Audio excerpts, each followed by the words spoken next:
What's going on, guys? Hope everyone out there is doing great, staying safe, staying out of trouble, and of course being good to one another. This is early in the morning on a Monday morning. I'm broke down. I'm in North Carolina. The wheel bearings on one of my trailer axles went out, so I'm up here in North Carolina on 540, broke down. By the time y'all see this video, though, I'll be up and rolling, because this video will come out next Wednesday at 7 p.m. So by then I better be up and rolling. If I'm not, we got a problem. We got a serious problem. So I should be home by then, actually. I wanted to talk about buying a truck on a Handshake. I did that one time. I did that with a guy who had 3 or 4 trucks. It didn't turn out real well, so I wanted to tell that story. I know a lot of guys out there will say, man, just find you a little company and buy a truck, or, you know, you got to be real careful when you do that. You better know the person you're buying that truck from really well. You can get into a bind. See, when you buy these trucks from a mega carrier, or you buy them from a big company, typically there's a contract that comes with it. A lot of these guys will call them predatory leases or predatory lease purchases, or say you're never meant to pay that truck off, and that may be true, but you had a contract. So if you read the contract, you should have known that from the start. When you do things on a Handshake, it doesn't quite work out that way. You ain't got no contract. And as we get into this story, you're going to see how that happens, why that's really a bad idea. So I was working for Tri-High Transportation up out of Merle, Wisconsin. A couple friends of mine, a friend of mine and his dad, went to work for this little carrier up out of northeast Oklahoma. It's not around anymore.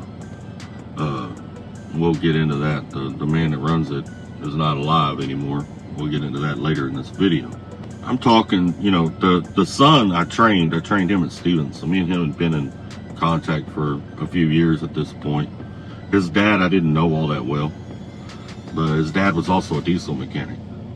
Well, they'd gone to work for this guy, and I think they were buying their trucks too, if I'm not mistaken. I think the student that I knew I think his dad may have just been working as a company driver over there. But there was another truck sitting that this guy wanted to get moving, and so this guy called me, asked me if I wanted to come run his truck. You know, he'd pay me 80%. Set up truck payments, all that stuff. He let me buy this truck from him. And I really didn't have a whole lot of interest in it because it was an old Volvo. I really didn't want a Volvo. Volvos had a lot of issues. They still have a lot of issues. But this was back when Volvo was having a whole lot of issues. And this year model of this truck had a whole lot of issues. As a matter of fact, the driver that was in it before, the reason it was parked where it was parked was because it had broke down. It had to get worked on. But I wasn't making a whole lot of money. I was making, I think, 38 cents a mile where I was at. And I enjoyed it, though. Tri-High is a really good company. Tri-High took care of me. The owners there, I mean, treated me like family. I really enjoyed that part of it. It's just money-wise, I didn't make a whole lot at Tri-High. So, on a whim, on taking a chance on making a little bit more money and possibly advancing my career, I take off. I head down there to Oklahoma. So I go get this truck. It's in his mother-in-law's or father. It's in his in-law's front yard, basically, over here in eastern Oklahoma, out in the middle of nowhere. You know, I had to get the owner to come pick me up. Couldn't even get a taxi out to this place when I got off the bus. I took a bus down into like Springdale, Arkansas, somewhere down in that area. Wherever that bus station is down there, Fayetteville maybe. And they came and picked me up and brought me out there. Now, mind you, this whole deal is set up on a Handshake. There's no paperwork to go along with it. There's no contract. There's no lease agreement. There's no lease purchase agreement. There's nothing. It's, hey, I'm gonna sell you this truck. This is how much I'll sell it for. This is what the weekly cost of it is, and I don't remember all those numbers because it's been quite a few years ago. And I'm gonna pay you 80%, and you cover the insurance and fuel and all that kind of good stuff. And then I rented a trailer from him because he had trailers there as well, which he rented. And I don't know how much he paid for on the actual rent of those trailers. I never got to see that. But I made an agreement with him to rent those trailers at a certain amount each week, which I think he was making a little bit of money on, because they were dry van trailers. And I've looked at rent on trailers since then, and I was paying a little bit more than what they go for even now. I was paying a little bit more than that back then. So I think he was making another 50 or 100 bucks on the rent of the trailer as well. And it wasn't one of those trailer rentals where the maintenance was covered or anything. It was just a basic rental, and whoever had the trailer was responsible for the maintenance or anything that went wrong on the trailer. I know nowadays you can go rent a trailer and sometimes they come with maintenance packages and different things like that. Sometimes they cover the tires. There's all kinds of different ways that those contracts can be written up. So if you're thinking about doing that, look into that. So I already had access to some of the boards. I'd already had a membership from a truck purchase I had done on my own through a little mom and pop place a few years earlier out of Houston. And I still had access to the load boards. I used to keep an eye on them and stuff like that. And I'll get into that story of that truck I bought from the little mom and pop buy here, pay here in Houston, and how that went later. That wasn't great either. You know, and that was mainly due to a bunch of truck problems.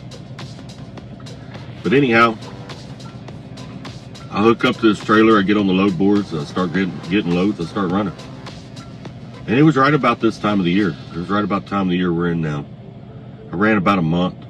We were running logs off of our phones, and you know, we were able to edit them and stuff like that. So I was able to run as much as I could possibly stay awake. And I was running as much as I could possibly stay awake. But we started running into issues. Me and the other two guys that I knew that worked there started running into issues. One of the things we ended up finding out is that this guy was broke. And I don't know if he had a gambling problem or a drug problem or what the issue was, but he was having to take out loans from his in-laws every week in order to make payroll.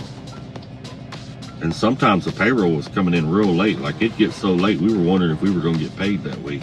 That was our first sign that we had problems. You know, we were all in communication. Me and my friend and his dad are all in communication with each other, and we're talking about this as it's happening.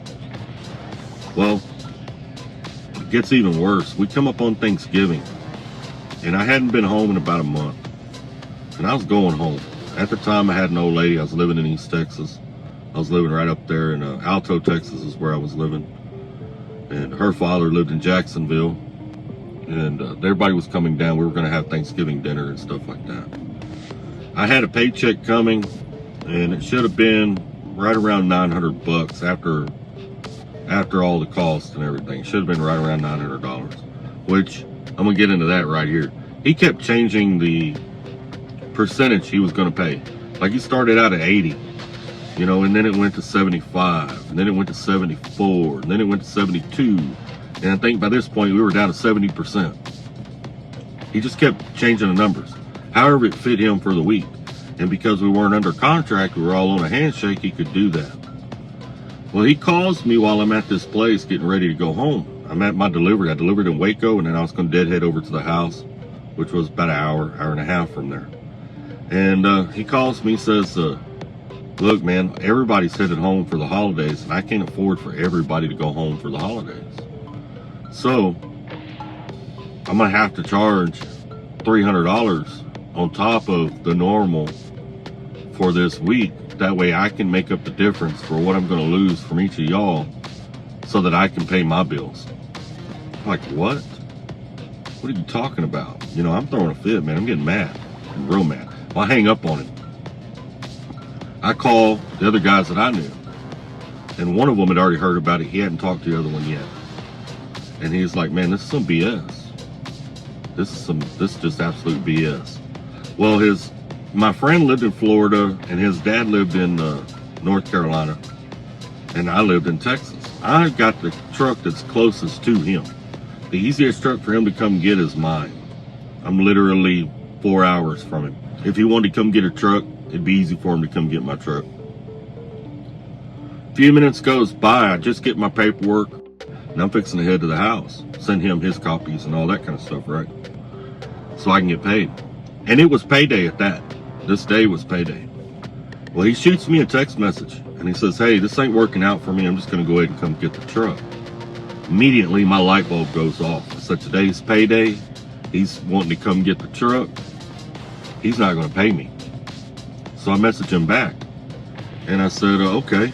I mean, I can bring you the truck when I come off the time off if you want. But I'm going to get Thanksgiving with my family. And is everything okay? I'm still going to get paid. Never answered. Well, I call my buddy. I call him because he's known him longer. I said, hey man, this is the deal and this is what's going on. So he calls him, find out what's going on. And the way this guy tried to smooth it over, because their trucks were too far for him to go get. It would have cost him too much money to go get them. So the way he tried to smooth it over was, look, y'all are going to get paid. I'm going to have to hold off on paying him until I get the truck back and see what work needs to be done on it and subtract that from his last check. I'm not going to be able to pay him until that point. So he calls me back and he says, look, this is what he's wanting to do. So no, he's not going to pay you. I've been out a month. I've kept up the maintenance on it. I just did a PM on it. I did a PM on that load. Headed home, I did a PM on it, paid for that. You know, I said, what do you mean he's going to take, what's he going to charge me for damage that was already on the truck? We don't even have a contract. He can charge me for whatever he wants, and I can't prove one way or another because there's no contract. There's no paperwork trail. There's nothing. Well, sure enough, that's what he did. He come and got the truck. I always parked my truck on the side of the road there on 21, and that's between Alto and Nacogdoches. I lived on a little plot of land with a double-wide trailer on it, basically. Back in those days, me and my girl and her 3 kids. And there was a pull-off there where some of the drivers in the area would park. And it was right at the end of my road where I lived at. So I used to park down there. And he had a key to the truck too. So he was able to come get the truck without coming to me. I was hoping he would have to come to me. I didn't realize he had a key as well, but he did. So he took the truck, takes off. I don't even know the truck's gone. My girl and kids had gone to town, and when they came back, they were like, hey, your truck's gone. You know, so he had come down and got it. And I never did get paid on that deal. Old boy ended up having an accident and dying. Not sure what happened on that, but I never did get paid on it. But I never did get paid on that whole ordeal. His company got shut down. DOT shut it down because they had too many violations. And then a few weeks after that, he passed away. But that's how them handshake deals go. Them handshake deals ain't all what they're cracked up to be. I'll never buy a truck again on a handshake deal with nobody. To be honest with you, probably even if I knew you, I probably still wouldn't buy a truck on a handshake deal because there's too much that can change. There's too much give. I'll lease a truck from a mega carrier before I do another handshake deal with a mom and pop. Because at least at the mega carrier, they're going to hand me a 20-page contract. But if I go to the hotel room and read through that 20-page contract, I will know exactly word for word what's happening. They can't step outside that contract, and neither can I. You know what I'm saying? When you're on a handshake deal, they can step outside of whatever deal they originally made with you at any point in time they want. There's nothing you can do about it. You're just out of luck. What's even worse on this deal in Oklahoma is he reported having paid me, and I ended up paying taxes on money I never got. You know, so be real careful out there. I know there's a lot of these little companies, 3, 4, 5 trucks that'll offer you to buy a truck, you know, on a whim. They're selling one of their old trucks. Don't fall for it, man. I did that in my younger days out here, and it came back to bite me, and I don't want to see none of y'all get hurt the same way. But anyway, y'all take care, stay safe, and remember, keep trucking.